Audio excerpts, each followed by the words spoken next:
In the heartland of America, on August 22nd, 1914, a boy was born whose life would cut against the grain of convention and comfort. His name was Leland Jensen, and as the world lurched through wars and upheaval, his life would promote redemption from the world's darkness. Marked by resolve, resistance, and unshakable determination, his journey would take him from small-town naturopathic chiropractor to international pioneer and eventually behind prison walls, where he would come to understand that everything, even his suffering, was for a powerful purpose. His journey began quietly. Leland was born to devoted Baha'i parents. His mother, Daisy, came from one of the first Baha'i families in America. In 1912, when Abdu'l-Baha visited the United States, he anointed her with rose water, not once like all the others, but twice, with intention. To some, it was just a bit of good fortune, but to others it became a sign of special favor. In their home, the faith wasn't just a subject of discussion, it was the stuff of life itself. Fireside lessons were frequent. The Baha'i writings were everywhere. As a child, Leland absorbed it all. But when he was 7, something happened that made a lasting impression.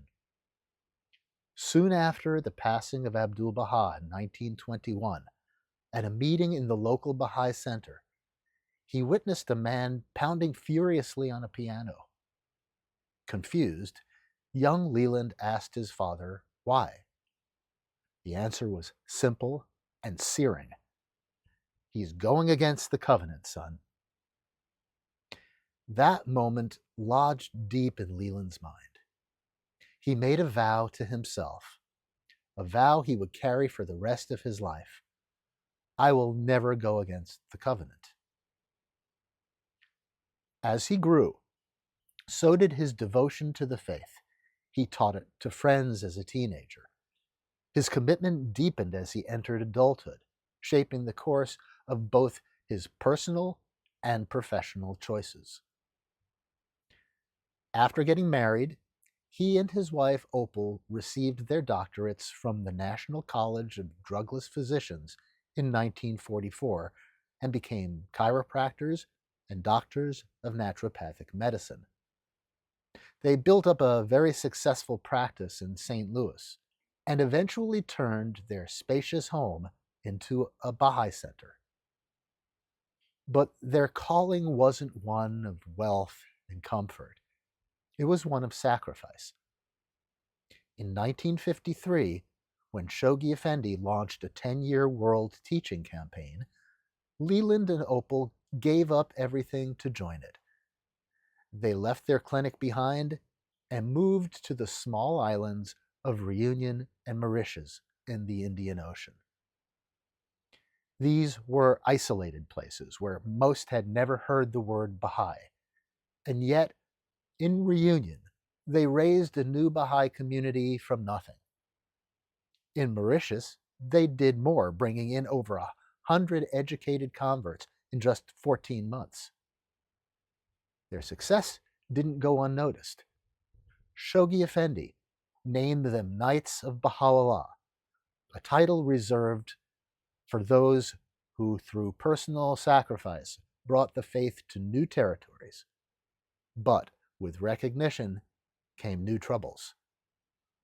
On Mauritius, Leland and Opal watched as certain individuals tried to manipulate the faith for personal gain. They saw the danger of spiritual opportunism, of those who saw the Baha'i Faith not as a cause to serve, but a vehicle of personal ambition. Disheartened, they returned to the United States. What they found disturbed them even more. Shoghi Effendi had begun sending urgent warnings to the American Baha'i leadership. His messages were sharp, criticizing the direction of the administration and warning against corruption. But those messages weren't being shared widely. They were being hidden, discussed only in select meetings. Leland and Opal, because of their elevated status in the faith, attended those meetings. They listened and they understood. The faith was changing, but not for the better.